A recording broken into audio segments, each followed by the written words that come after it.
Hi అండి. Welcome back to my channel. ఈరోజైతే నేను మల్టీకి కడాయి తీసుకున్నానండి. మల్టీ కడాయిలో 3 రకాలు ఒకేసారి ఉడకబెట్టుకునేలాగా నేను చేసుకుంటున్నాను. ఇదే ఫస్ట్ టైము. నేను మొన్నే తీసుకున్నాను ఆ కడాయి గూడా. ఆ కడాయిలో ఎలా అవుతుందో మీకు కూడా నేను చూపిస్తూ నేను కూడా చూస్తాను ఎలా అవుతుందో. నేనైతే క్యాబేజీ కూర, పప్పు వండాలనుకుంటున్నాను జొన్న రొట్టెలోకి.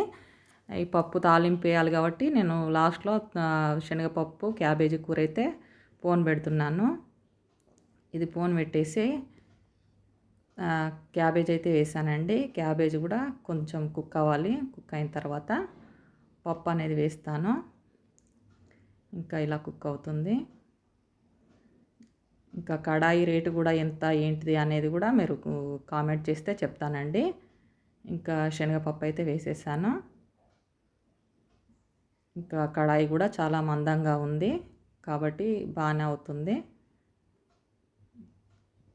ఇంకా ఈ కడాయిలో పప్పు అన్నీ వేసేసి కారం, ఉప్పు, మసాలా కూడా అన్నీ వేసేసానండి.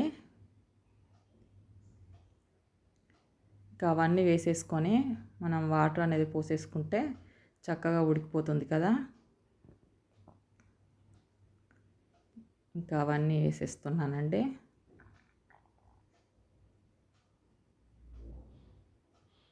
ఇంకా కడాయి అయితే చాలా మందంగా ఉంది. అడుగేమంటట్లేదు. చాలా బాగుందండి. ఇంకా వాటర్ అయితే పోసేసాను. ఇంకా వాటర్ పోసుకున్న తర్వాత దానికి నాకు మల్టీ కడాయికి స్టీమింగ్ ప్లేట్లు అట్లా వచ్చినాయి. అది వేసేసి ఇంకా పైన మనం ఏమేమి పెట్టాలనుకుంటున్నామో అవన్నీ పెట్టేస్తాను. కందిపప్పు సాంబార్ కోసము, ఆలుగడ్డ కోసము ఆలుగడ్డలు కూడా పెట్టానండి ఆలు కర్రీ కోసం. ఇంక ఇవి 2 పెట్టేసి మూత పెట్టేస్తాను. సిమ్‌లో పెట్టేస్తే ఇంకా అది ఉడుకుతుంది. అవి 2 కూడా ఉడుకుతాయి. ఇంకా అవి 2 పెట్టేసాను కదండీ. ఇంకా అది స్లోగా పెట్టేస్తాను. కుక్ అయిపోద్ది. ఇంకా నేను ఈలోపు జొన్న రొట్టె అనేది ప్రిపేర్ చేసుకుంటాను. ఈ రొట్టె అయ్యేలోపు నాకు అది కుకింగ్ కూడా అయిపోతుంది. ఇంకా జొన్న రొట్టె ప్రాసెస్ చూడండి. ఇంకా కొంచెం పిండి అయితే పోసుకున్నాను. జొన్న పిండి ఒక గ్లాస్ పిండి పోసుకున్నానండి. గ్లాస్‌కి 3/4 గ్లాస్ వాటర్ తీసుకున్నాను. నేను వాటర్ అయితే ఇందులో స్టీమ్ చేస్తున్నాను. డైరెక్ట్ ఇది లేకుంటే గ్యాస్ మీద కూడా స్టీమ్ చేసుకోవచ్చు. ఇంకా 3/4 తీసుకున్నాను. చిటికెడు సాల్ట్ అండి. సాల్ట్ అనేది చిటికెడు వేసుకుంటే జొన్న రొట్టె బాగుంటుంది. ఉప్పు ఎక్కువ వేసుకోకూడదు. ఇంకా ఇందులో ఆ వాటర్ హీట్ అయిన తర్వాత చూడండి ఇంకా పోసుకుంటూ గరిటెతో కలుపుతున్నాను. మనకు ఇంకా ఎంత కావాలంటే అంత పోసుకోవచ్చండి. కొంచెం తగ్గించి కూడా పోసుకోవచ్చు. తగ్గించి పోసుకుంటే నెక్స్ట్ మళ్ళీ మనం వేరే వాటర్‌తోని కూడా పిసుకోవచ్చు.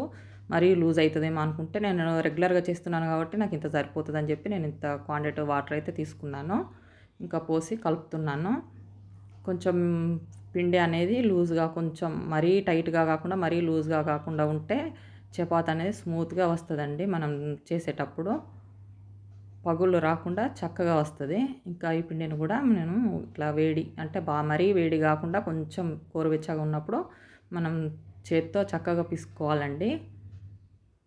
ఇంకా పక్కనైతే వాటర్ పెట్టేసుకోవాలి. వాటర్ పెట్టేసుకొని ఆ వాటర్‌లో ముంచుతూ ఈ పిండినైతే పూర్తిగా మనం చపాతీ పిండి ఎలాగైతే పిసుకుతామో అలాగా అరిచేయితో చక్కగా పిసుక్కోవాలండి. అలా పిసికి ఆ ముద్దలాగా చేసుకొని పెట్టేసుకోవాలి. ఇంకా చూసారు కదా కొంచెం మనం ఎంతైతే రొట్టె తీసుకుంటామో అంత రొట్టె పిండి సరిపడా తీసుకొని దాన్ని చక్కగా అరిచేత్తో అటు ఇటు అనాలండి. చక్కగా అది ఎంత చక్కగా మనకు పిసికామంటే అంత చక్కగా రొట్టె పగుళ్ళు లేకుండా వస్తది. ఇలాగా ఒక ముద్ద అయితే చేశాను. ఇంకా మనం పొడిపిండి పోసుకొని చపాతీని నేను రొట్టె కోలతోనే లాటిస్తానండి. నాకు ఇంకా గోధుమ చపాతీ కన్నా ఇది ఇంకా నాకు తొందరగా అయితదండి. ఇంకా నాకు ఫ్రీగా వచ్చినట్టు అనిపిస్తది ఇలా చేసుకుంటే. అందుకోసం నేను దానికి సరిపడా వాటర్ అయితే తీసుకున్నాను. చాలా మెత్తగా స్మూత్‌గా వస్తది. ఒక 2, 3 సార్లు ఇట్లా లాటియంగానే మనకు చపాతీ అనేది రెడీ అవుతది. ఇక తర్వాత మనం షేప్ కోసం చక్కగా చేసుకోవాలి అటు ఇటు. మరీ ఎక్కువ గాకుండా మనం చపాతీ ఒక సైజ్ వచ్చిన తర్వాత ఎటైతే మందం ఉందో అటు సైడ్ వన్ సైడే తిప్పాలండి. అటు నుంచి ఇటు కిందికి రాకూడదు. ఇటు నుంచి పైకి తిప్పడం వల్ల మనకు చపాతీ అనేది అంటుకోకుండా వెనక్కి రాకుండా ఫ్రీగా వస్తది. ఇట్లా ముందుకు అనుకుంటూ వెళ్తే మనకు చపాతీ అనేది వస్తది. ఇంకా ఇక్కడ కొంచెం క్రాక్ వస్తే దాన్ని కూడా నేను చూడండి అలా అడ్జస్ట్ చేశాను. ఇంతేనండి. ఎంతో సింపుల్‌గా చపాతీ అయితే మనము జొన్న రొట్టె అయితే చేసుకోవచ్చు. చపాతీ కన్నా ఈజీగా జొన్న రొట్టె చేసుకోవచ్చు. ఇంకా స్టవ్ అయితే ఆన్ చేస్తున్నాను. మనకు ఇదనేది మంట హైలోనే ఉండాలి. మనకు పెంక చాలా వేడిగా ఉంటేనే జొన్న రొట్టె కాలుతుందండి. ఇంకా అది పెట్టేసుకొని ఈ రొట్టె కూడా నేను అందులో వేస్తున్నాను చూడండి. ఇంకా పైన పిండి ఉంటుంది కాబట్టి మనము వాటర్తోనే కొంచెం చల్లుకుంటూ ఇలా పెట్టుకోవాలండి. వాటర్ కూడాను క్లాత్తోని కూడా పెట్టుకోవచ్చు. నాకు ఇక చేతితోనే అలవాటు అయిపోయింది. మనం ఒక క్లాత్ తీసుకొని ఆ క్లాత్‌ని అందులో ముంచి కూడా మనం వాటర్‌ని అప్లై చేయొచ్చు. ఈ విధంగా చేశాను. ఇంకో రొట్టె కూడా అలాగే చేస్తున్నాను చూడండి. ఫస్ట్ ట్రై చేసేవాళ్ళు చిన్న చిన్నగా చేసుకోండి. చిన్నగా ఉండ తీసుకొని చిన్నగా చేసుకుంటే అలవాటైపోతుంది. ఇంకా ఇలాగైతే చేస్తున్నాను. ఇంకా దీన్నైతే రెండో వైపు తిప్పుతున్నాను. ఫస్ట్ రొట్టె కొంచెం స్లోగా కాలుతుందండి. తర్వాత నుంచి మనకు తొందరగానే కాలుతాయి. ఇలాగ ఈ రొట్టె అయితే కాల్చాను.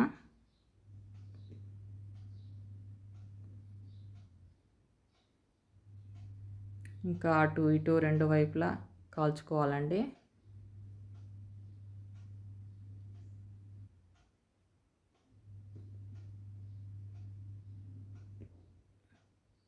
ఇంకా ఇలాగే కాల్చేసాను. మనకు ఒక రొట్టె అయ్యేలోపు ఇంకో రొట్టె అది కాలిపోతుందండి. ఇది కాలేలోపు మనకు ఇంకో రొట్టె చేసుకోవచ్చు. ఎందుకంటే జొన్న రొట్టె కొంచెం స్లోగానే కాలుతుంది కాబట్టి మనకు ఇంకో రొట్టె కూడా మనం ఈజీగా చేసేసుకోవచ్చు. ఇంకా ఇలాగైతే రొట్టెలన్నీ అయితే నేను చేసేసానండి. ఇలాగ చేశాను. ఒక 5 రొట్టెలు చేశాను. ఇంకా శనగపప్పు కూడా పూర్తిగా ఉడికిపోయింది చూడండి, చూపిస్తాను. చక్కగా ఉడికిపోయింది. పోన్ పెట్టి వేసాను అయినా కానీ ఉడికింది చూడండి. ఇంక ఇలాగైతే ఉడికింది.